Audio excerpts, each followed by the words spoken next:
चलिए सवाल ध्यान से देखिए। 10 सेंटीमीटर लंबी कोई वस्तु 20 सेंटीमीटर फोकस दूरी वाले अवतल लेंस से 60 सेंटीमीटर दूर रखी है।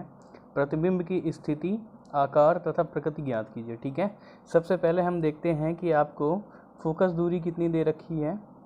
ठीक है, सबसे पहले हम फोकस दूरी लिखते हैं। फोकस दूरी को स्मॉल f से प्रदर्शित करते हैं और इस सवाल में आपको फोकस दूरी दे रखी है 20 सेंटीमीटर। कितना दे रखा हुआ है? 20 सेंटीमीटर। अब देखिए लेंस आपका कौन सा है? उत्तल लेंस है, इसलिए फोकस दूरी आपकी धनात्मक होगी। ठीक है, अब आगे देखिए क्या लिखा है। उत्तल लेंस से 60 सेंटीमीटर दूर वस्तु स्थित है, यानी वस्तु की दूरी को हम किससे प्रदर्शित करते हैं? वस्तु की दूरी को हम स्मॉल u से प्रदर्शित करते हैं। कितना दे रखा है? 60 सेंटीमीटर दे रखा है। अब देखिए वस्तु जो है हमेशा बाईं ओर रखी जाती है लेंस के, इसलिए इसका मान कैसा होगा? माइनस में होगा। आगे लिखा है प्रतिबिंब की स्थिति, यानी हमें v का मान निकालना है। ठीक है, प्रतिबिंब की दूरी या स्थिति लिख सकते हैं यहाँ पर।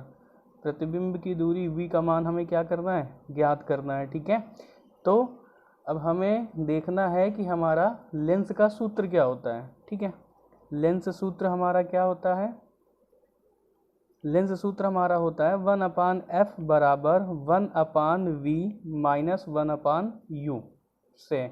ठीक है, अब देखिए ये प्लस में है, v का ही मान चाहिए, ये इधर आएगा तो किस में आ जाएगा? माइनस में। 1/v बराबर ये प्लस में है, इधर जाएगा तो माइनस में 1/f, और ये माइनस में है तो माइनस 1/u। ठीक है, देखिए v का मान निकालने का ट्रिक बताया जा रहा है, जो v का फार्मूला निकलेगा। ठीक है, अब ये माइनस का अंदर गुणा करते हैं तो क्या हो जाएगा? 1/v बराबर माइनस माइनस प्लस 1/f, और ये माइनस माइनस क्या हो जाएगा? Plus 1/u। तो ये v का मान निकालने का हमको फार्मूला मिला है। ठीक है, अब इस फार्मूले में क्या करते हैं? हम वैल्यू पुटअप कर देते हैं। अब देखिए ये फार्मूले को हम यहाँ पे लिख लेते हैं। ठीक है, 1/v बराबर 1/f प्लस 1/u।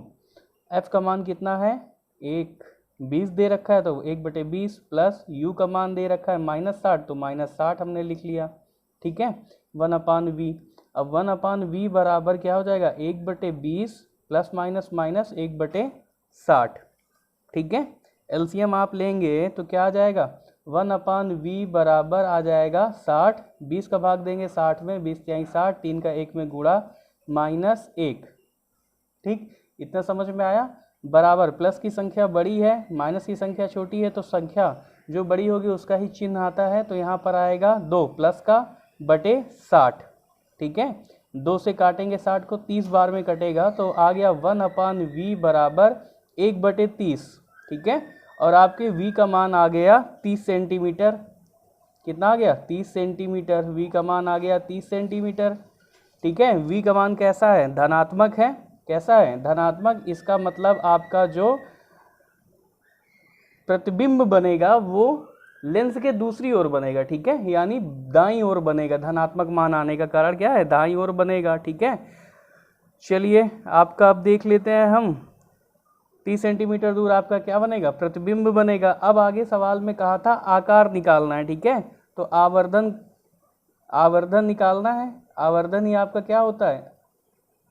आवर्धन आपका आकार होता है। तो फार्मूला आवर्धन को m से प्रदर्शित करते हैं, होता है I/O, और लेंस के लिए आपका आवर्धन होता है V/U। ठीक है, तो आपको सवाल में दे रखा था 10 सेंटीमीटर लंबी वस्तु है। वस्तु कितनी थी? 10 सेंटीमीटर लंबी। तो I का मान तो पता नहीं है। ठीक है, वस्तु का मान, ऑब्जेक्ट का मान कितना था? 10 सेंटीमीटर वस्तु लंबी थी, बराबर V का मान आपको कितना निकाला आपने? 30, और U का मान आपको दे रखा था कितना? -60। अब देखिए इससे क्या होगा? I बराबर हो जाएगा 30 × 10 बटे -60। ठीक है, यही होगा। अब देखिए 0 से 0 कट गया। ठीक है, तो आ गया आपका 30 बटे -6। ठीक है, और 6 से 30 को हमने काट दिया तो -5 सेंटीमीटर। ये क्या आ गया? ये आपका आ गया I का मान आ गया I बराबर -5 सेंटीमीटर, यानी ये प्रतिबिंब की ऊंचाई हो गई। ठीक है, वस्तु की ऊंचाई आपकी 10 सेंटीमीटर दी थी, प्रतिबिंब की ऊंचाई आपकी कितनी आ गई? -5 सेंटीमीटर। ठीक है, अतः जो आपका प्रतिबिंब होगा, अतः प्रतिबिंब 5 सेंटीमीटर लंबा बनेगा। ठीक है, कैसा बनेगा? लंबा। और माइनस है, प्लस होता तो सीधा बनता, बड़ा बनता। ठीक है, प्लस होता तो सीधा बनता, माइनस है तो ये कैसा बनेगा? उल्टा बनेगा। तो आपकी ये प्रकृति भी हमें ज्ञात हो गई। प्रकृति कैसी होगी? प्रकृति बेटा आपकी कैसी होगी? हाँ जी, प्रकृति कैसी होगी? वास्तविक बन रहा है। ठीक है, कैसा बनेगा? ये वास्तविक बनेगा, वास्तविक और उल्टा बनेगा। अगर आपको ये सवाल समझ में आया हो तो वीडियो को लाइक करें एवं चैनल को सब्सक्राइब करें। धन्यवाद।